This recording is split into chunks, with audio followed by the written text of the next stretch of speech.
On allait à la rencontre de notre expert foncier à présent. Daouda Moussé est notre prochain invité.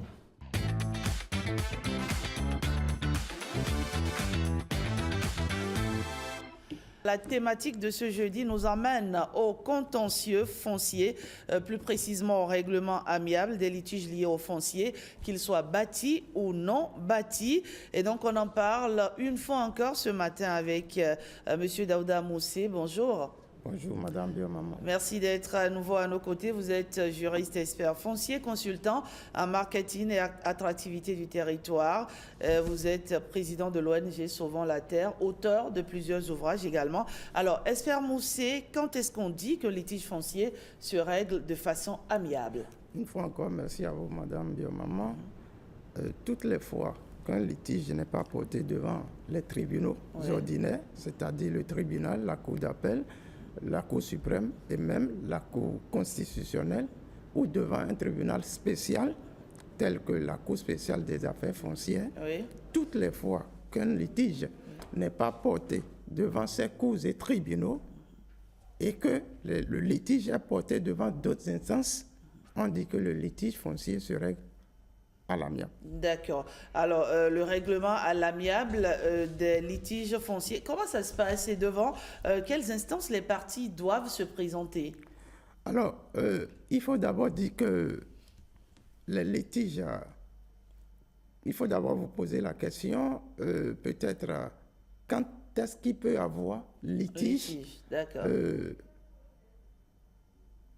dans un cas d'héritage, par exemple? Non. Quand est-ce qu'il peut y avoir, quels sont les actes qui peuvent provoquer un litige foncier? D'accord. Nous allons, par exemple, en citer pêle-mêle. Il y a le stellionat. C'est-à-dire ça, je ne connais pas. Hein? Oui, c'est-à-dire une personne qui vend une parcelle qui n'est plus ou qui n'est pas à lui. D'accord. Une personne qui vend une parcelle. Et ça s'appelle le stellionat. Le stellionat. Par exemple, une personne qui prend un titre foncier sur une parcelle qui ne lui appartient pas. C'est toujours le stellionat et j'en oublie volontiers. Nous avons c'est un cas de litige. Alors, le deuxième cas de litige, c'est un cas qui peut soulever un litige. D'accord. Alors, nous avons par exemple le vol de parcelles. Naturellement, ça doit soulever un litige. Nous avons la falsification de documents fonciers. Nous avons l'abus de confiance. Nous avons l'escroquerie sur une parcelle. Nous avons l'enlèvement et le déplacement des bornes fixant les limites d'une parcelle. Voilà autant d'actes qui peuvent nous amener, qui peuvent amener deux personnes à soulever un litige foncier. Et dans ce cas, devant, je reviens à ma question précédente, devant quelle instance les parties doivent se présenter? Alors, en vertu des dispositions des articles 386 alinéa 2 du Code foncier et domanial en vigueur en République du Bénin, tout différent lié à la terre rurale, j'insiste sur ça, lié à la terre rurale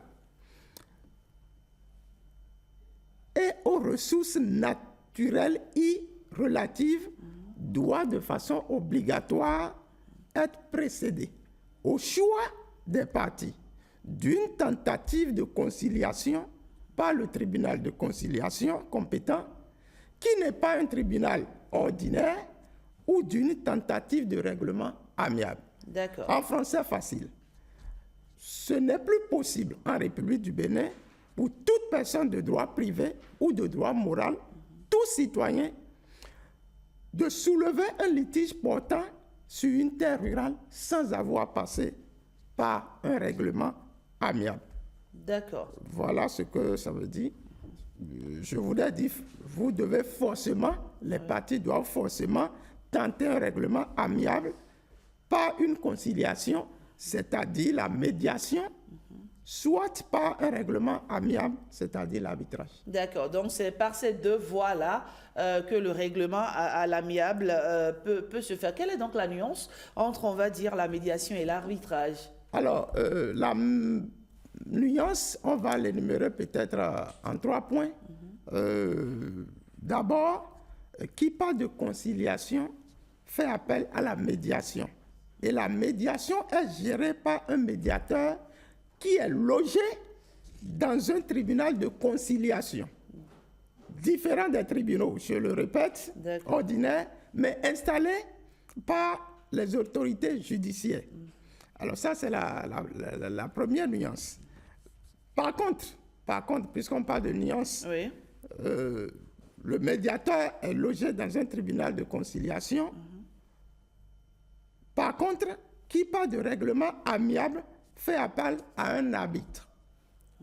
Lorsque vous parlez de médiateur, vous êtes dans un tribunal de conciliation. Lorsque vous parlez d'arbitre, vous êtes au règlement amiable. Ensuite, le médiateur Oui. du tribunal de conciliation s'impose aux parties litigantes.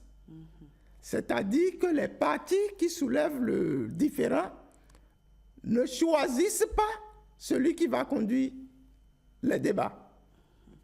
Par contre, c'est de commun accord que les parties choisissent l'arbitre, qui peut être le maire de la commune, qui peut être une personne ressource, qui peut être le chef. De commun accord, donc les parties s'entendent. S'entendent pour dire, voilà la personne ressource que nous choisissons pour tenter de régler ce litige lié à la terre rurale. Alors enfin, en dehors des questions liées à la terre, le médiateur peut traiter d'autres questions, telles que des ressources liées à la terre.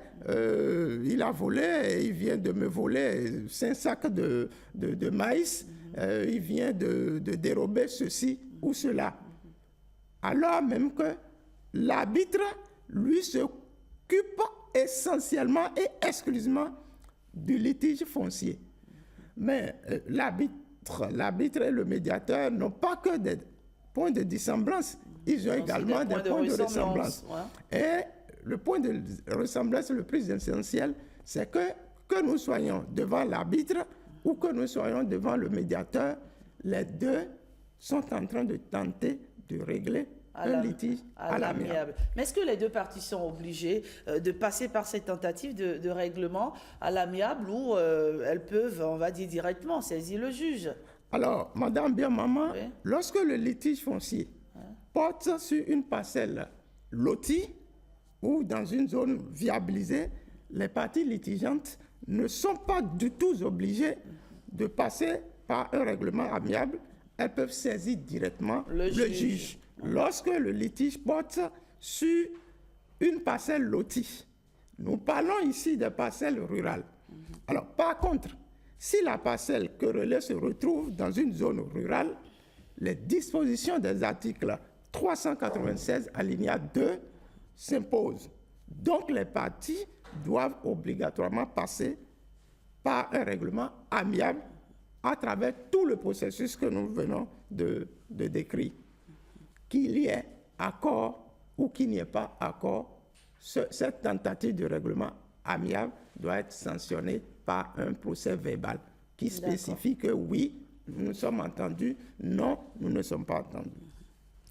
C'est un sujet tellement important, cher Esper Moussé, surtout à une ère où les réformes dans le secteur du foncier sont nombreuses, on va dire. Et donc, du coup, on va faire un petit récap rapidement.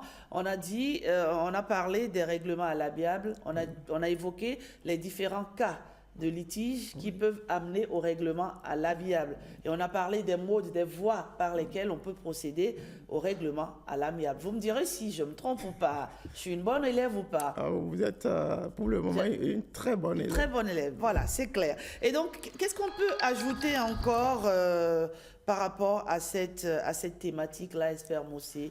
Oui, j'ai bien envie de vous demander, Madame Biamaman, je me mets à votre place. Cette fois-ci, c'est moi qui pose la question de savoir est-ce qu'il vous est arrivé, est-ce que vous avez eu une fois dans votre vie d'aller dans les cours et tribunaux et de suivre un tant soit peu les règlements liés au foncier?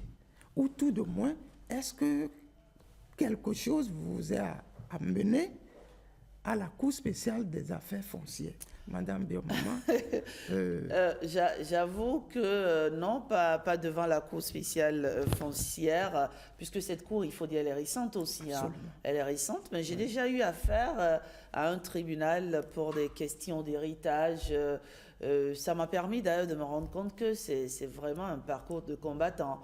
Hein, ça dure parfois des années et c'est pénible à vivre en tout cas. Merci à vous. Lorsque vous poussez votre curiosité, et j'invite les uns et les autres à cet exercice, lorsque vous poussez votre curiosité à aller, par exemple, à la Cour spéciale des affaires foncières, et essentiellement pour ceux qui y vont pour des litiges, vous voyez de toutes catégories. Exactement. Des personnes de 90 ans, de 80, de tout petits, pénible, des femmes, c'est assez pénible. Alors, nous avons jugé, nous sacrifier tous les matins joueurs, bien sûr, pour venir quand même sensibiliser. Nous avons compris que on dit que les paroles s'envolent, mais les écrits restent. C'est pour cela que nous avons mis à la disposition des citoyens plusieurs ouvrages pour leur permettre de dire les litiges ne sont pas une fatalité et tout cela peut se régler. Et nous les conseillons d'ailleurs, l'un de mes ouvrages intitulé « Breviaire du foncier béninois, des paroles aux actes » qui va aider beaucoup parce que les litiges fonciers, ce n'est pas que l'affaire du notaire, ce n'est pas que l'affaire du juriste, ce n'est pas que l'affaire de l'expert foncier, c'est l'affaire de tous les citoyens. Merci expert Daouda Moussé, merci pour ces apports significatifs au débat sur la question du foncier et merci surtout pour ce sacrifice jupitérien que vous faites en vous rendant disponible. Allez, on va vous souhaiter de passer une très belle journée. À très vite, n'est-ce pas, sur Bonjour. Le Bénin est par avance. Bonne fête de la Tabaski. Merci à vous, madame.